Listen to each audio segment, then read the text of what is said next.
மகாநதி படம் பத்தி பேசும்போது சொன்னீங்க, ஒரு தகப்பன் ஸ்தானத்திலிருந்து அந்த படத்தை யோசிச்ச, அந்த படத்தை எடுத்துன்னு சொன்னீங்க, ஒரு விழிப்புணர்வு ஏற்படுத்துறதுக்காக அப்படின்னு சொன்னீங்க. ஆனா கடந்த சில நாட்களுக்கு முன்பு இந்த டெல்லியில் நடந்த சம்பவம் ஒரு கொடூரமான சம்பவம். இந்த சம்பவங்கள்லாம் பார்க்கும்போது இது போன்ற திரைப்படங்கள்ல ஒரு விழிப்புணர்வை ஏற்படுத்தணும்னு எடுத்துக்கலாமா? இது எனக்கு என்னன்னா, ஒரு ஒரு பெரிய பேராபத்து நிகழ்ந்த உடனே அதை பத்தி ரொம்ப நேரம் பேசிட்டு அதுக்கப்புறம் மறந்து விடுவோம். சதி அனுசூயா, சதி அதுன்னு நம்ம பெரிய பெரிய காவியங்கள் எழுதி ஒரு பெரிய குற்றத்தை போற்றுதற்குரிய ஒரு பெருமையாக பத்தினித்தனமாக கொண்டாடி இந்த நாட்டில் பெண்ணுக்கு திடீர்னு எப்படி நல் மதிப்பு வந்துடும் நீங்க நம்புறீங்க? எங்க பாட்டியை மொட்டை அடிச்சு வச்சிருந்தாங்க. அது இப்ப என் நினைவு தெரிந்து என்னுடைய வாழ்நாளுக்குள் நடந்த ஒரு கொடூரம். அது அந்த சொசைட்டி தானே இது.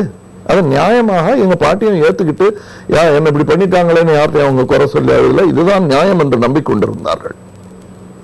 அவர்கள் விதவையாக வாழ்ந்து கொண்டிருந்த அதே நேரத்தில் இன்னொரு கணவனை இழந்த பெண் இந்தியாவின் பிரதமராக இருந்தார். இது அநியாயம், எனக்கு இப்படி அவங்களுக்கு எப்படின்னு கேட்க கூட தெரியாம ஒரு உயிர் வாழ்ந்து செத்து போனது. இந்த ஊர்ல திடீர்னு எப்படி பெண்ணை மதிக்க கற்றுக்கொள்ள முடியும்? அம்மன் அம்மன் என்று ஒரு நாள் கும்பிடுவாங்க, அதுக்கப்புறம் எட்டி மிதிக்கிற ஒரு கருவியா நினைக்கிற இந்த ஊர்ல திடீர்னு எப்படி வந்துடும் நினைக்க முடியறீங்க? யார் அந்த பையன், பஸ்ல கற்பழித்த பையன் யார்? அவனுக்கு எங்கிருந்து வந்தது அந்த துணிவு? சமுதாயம் கொடுத்த துணிவுதான். இப்படித்தான் பொம்பளைன்னா அடங்கி நடக்கணும். எத்தனை பாட்டு பாடி இருக்கோம். எதுக்கு அடங்கி நடக்கணும் யாராவது கேட்டாங்களா? கேட்ட ஒண்ணு ரெண்டு பாலச்சந்திர படத்துக்கு அவர் இப்படித்தான் ஏதாவது விதண்டாவதம் பண்ணிட்டு பாரு. அரங்கேற்றம் என்ற ஒரு படம் எடுத்த போது எத்தனை எதிர்ப்புகள் கிளம்பின என்பது எனக்கு தெரியும். அதற்கு பிறகு பெண் சுதந்திரம் பற்றி வந்த படங்களில் எல்லாம் பெருசாக போற்றப்படவில்லை. ஆனா ஒரு ஸ்டேனிங் ஆஃப் த ஸ்ட்ரூ என்ற ஒரு படத்தை 50 முறை 600 முறை எடுத்தாலும் அதை பார்த்து கொண்டிருக்கிறார்கள். பெண்களும் சேர்த்து பல்லை கெடுத்துக் கொண்டு பார்த்து கொண்டிருக்கிறார்கள். மாற வேண்டும். கதையின் நாயகன்தான் கதாநாயகனாக இருக்க வேண்டும். கதையின் நாயகியும் இருக்கலாம் என்பதை நாம் புரிந்து கொள்ள வேண்டும். அது வரையில நம்ம திடீர்னு நியாயம் அப்படி வர முடியும்? நான் மாறலாம், நான் மட்டுமா சமுதாயம்? என் குழந்தைக்கு இப்ப ஜாதி என்ற படத்தில் எந்த இடத்தில் பர்த் சர்டிபிகேட்ல போட மாட்டேன்னு சொன்னேன். நான் மதத்தையாவது போடுகிறேன். அதை எப்படி நான் திணிக்க முடியும்?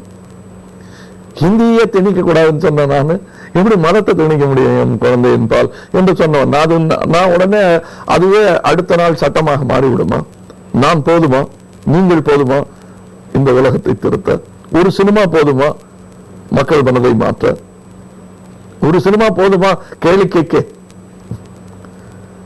அப்படித்தான் மாறும், இப்படித்தான் மெதுவாதான் இருக்கும். அதைத்தான் தேவரமான்ல சொல்லியிருப்பேன். நேற்று வரல வேல்கம் எடுத்துட்டு வெற்றிவேல் வீரவேல் திடீர்னு படிக்க வரனா எப்படா வருவான்? மெதுவா தான் வருவான். பொறுமை இருந்தா காத்துரு. விதை விளைச்சதும் பணம் சாப்பிடணும்னா எப்படி நடக்கும்? இன்னைக்கு என்னுடைய இந்திய பெண் பல சுதந்திரங்களை பெற்றிருக்கிறாள். போதாதுங்கிறது வேற விஷயம். அவள் பெற்றிருக்கிறாள். என் தாயாருக்கு கிடைக்காத, என் சகோதரிக்கு கிடைக்காதது என் மகளுக்கு கிடைக்கிறது. மெதுவாகத்தான் நடக்கிறது. விசனப்பட வேண்டிய ஒரு விஷயம்தான் என்றாலும் இதுதான் வேகம். இதுதான் இந்த சமுதாயத்தின் வேகம். 10,000 ஆண்டுகள் தவழ்ந்து இவ்வளவுதான் எந்திரிச்சு நடக்க கத்துக்கிட்டு இருக்கு இந்த சமுதாய குழந்தை. கமல்ஹாசன் அப்படின்னாலே ஒட்டுமொத்தமா ஒரு இமேஜ் பார்த்தோம்னா ஒரு கொள்கை பிடிப்புள்ள ஒரு மனிதர், எந்த ஒரு விஷயத்திலையும் ஒரு கருத்துக்களை சொல்லக்கூடிய ஒரு நபர் அப்படின்ற ரீதியில் இருக்கும்போது, நீங்க சில விஷயங்கள் விழிப்புணர்வு ஏற்படுத்தக்கூடிய விஷயங்களை மையமாக வைத்து கூட நிறைய படங்கள் இயக்கிருக்கீங்க, தயாரிச்சிருக்கீங்க. இந்த கொள்கை பிடிப்பையும் இந்த வியாபார ரீதியிலான விஷயங்களும் எப்படி நீங்க பேலன்ஸ் பண்றீங்க? சினிமான்றது ஒரு வியாபாரம் தான். இந்த விஷயத்துல நீங்க எப்படி சமாளிக்கிறீங்க? இது காதல் தான், கல்யாணத்தில் வர முடியாது. இது எப்படி மனமுடித்து வைப்பது என்று நினைக்கவில்லை. இரு மனங்கள் ஒன்றுபடுகிறதா என்று பார்க்க வேண்டும். அதற்கு காதல், சினிமா பால் காதல் இருந்தால் இருவருக்குமே, பணமுடிப்பு கையில் வைத்திருப்பவருக்கும் படப்பிடிப்பை நடத்துவதற்கும் ஒரே காதல் இருக்க வேண்டும். அப்போ நல்ல படங்கள் எடுக்க முடியும். அதுல கல்யாணம் இப்ப சொன்ன மறுபடியும் அந்த கல்யாணத்தில் இருக்கக்கூடிய சடங்குகள் எல்லாம் வந்துவிடும். இருவரும் காதல் வயப்பட்டிருக்க வேண்டும். நான் தயாரிப்பாளனாகவும் படத்தை காதலிக்கிறேன், கதாநாயகனாகவும் படத்தை காதலிக்கிறேன், இயக்குநனாகவும் படத்தை காதலிக்கிறேன். காதல் மேலோங்கி இருக்கிறது. பாக்கி பிரச்சனைகள் தீர்ந்து போய்விடும். அப்படின்னா நீங்க நிறைய விஷயங்கள்ல உங்களை நீங்களே சமரசம் பண்ணிக்கிறீங்களா? கண்டிப்பாக. நான் எடுக்க நினைத்த சினிமாவை எடுக்க வேண்டாம் என்று சமரசம் செய்து கொண்டு 40 வருடங்கள் ஆகிவிட்டன. என் வாழ்க்கையே சமரசம் தான். எல்லாரும் நான் போராளின்னு நினைச்சிட்டு இருக்காங்க. இல்ல, சமரசத்தின் அதில் நியாயமான சமரசம். பணிந்து போதல்ங்கிறது தோல்வி. சமரசம் செய்து கொள்வது உங்க இந்த ரிலிஜன் சொல்றீங்களே, இந்து என்ற பெயர் எங்கே இருக்கிறது? எந்த வேதத்தில் இருக்கிறதா? திருஞான சமுதரில் இருக்கிறதா? இல்லையே. அது வெளிநாட்டுக்காரர்கள் கொடுத்த பேர். அதை வச்சுக்கிட்டு ஒரு சமரச சன்மார்க்கம் தானே. அது எல்லாத்துக்கும் பொருந்தும். சமரசம் இல்லாம வெறும்னு போர் தொடுத்துக்கிட்டே இருந்தானா சிலுவையில் தூக்கி அரைஞ்சிருவாங்க. இல்ல அங்கேயே போர்க்களத்திலேயே மடிய வேண்டியதா இருக்கும்.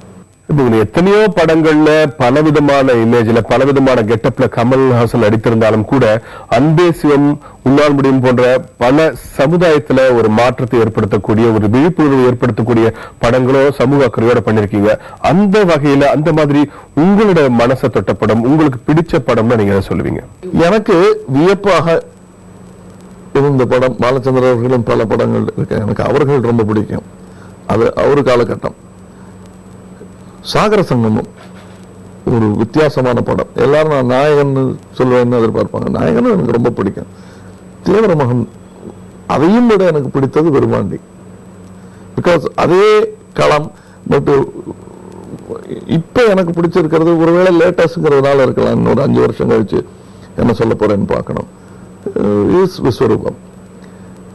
அன்பே சிவத்தை பொறுத்தவரையிலும் எங்களுக்கு பல இன்னல்கள் தடங்கல்கள் இருந்தாலும் அதையும் மிஞ்சி எடுக்கப்பட்டது. பட்ஜெட்ல இருந்து எங்களுக்கு கொடுக்கப்பட்ட ஆதரவு, பப்ளிசிட்டி எல்லாமே நாங்க நினைச்ச பப்ளிசிட்டி எதுவுமே பண்ண முடியல. பட் இருந்தாலும் நல்ல படம், நல்ல கரு இருந்ததுனால இத்தனையும் மிஞ்சி அது வெளிவந்தது. சார், நிகழ்ச்சியோட இறுதிக்கு வந்திருக்கோம். இந்த விஸ்வரூபம் படம் பற்றியும் அதை பார்க்க போற ரசிகர்களுக்கும் உங்களுடைய மெசேஜ் என்ன, உங்களோட கருத்து என்ன? விஸ்வரூபம் தொழில்நுட்ப ரீதியா இதுவரை பார்த்திராதது போல் நாம் எடுக்க வேண்டும் என்ற எங்கள் முயற்சி வீண் போகவில்லை என்று தோன்றுகிறது. இன்னமும் மக்கள் மத்தியில் என்னென்ன விமர்சனங்கள், என்னென்ன பாராட்டுக்கள் வருகிறது என்பதை பார்த்துத்தான் சொல்ல முடியும். எங்களுக்கு அது தோணுது. ஏன்னா எங்களுக்கே தெரியும், நாங்க நல்லா இருக்குன்னு நினைக்கிறதெல்லாம் எல்லாரும் நல்லா இருக்குன்னு. இதுவரை இல்லாத தொழில்நுட்பம், நாம் பார்த்திராதது இந்த படத்தில் இருக்கிறது. அதற்காக பல வேர்வையும் நேரமும் உழைப்பும் செலவழித்திருக்கிறோம். அது பயன் தரும் என்று நம்புகிறோம். அதை பாராட்ட வேண்டியது பிடித்திருந்தால் உங்கள் கடமை. புதிய தலைமுறைக்காக நேரம் ஒதுக்கி இந்த டிடிஎச் விவகாரம் தொடர்பான அந்த சர்ச்சை மட்டும் இல்லாம உங்களுடைய படங்கள் பற்றிய கருத்துக்களை மற்றும் உங்களுடைய சமூக அக்கறையும் எங்களிடம் நீங்க பகிர்ந்துகிட்டீங்க. உங்களுடைய கருத்துக்களுக்கு, உங்களுடைய பதில்களுக்கு மிக்க நன்றி திரு கமல்ஹாசன்.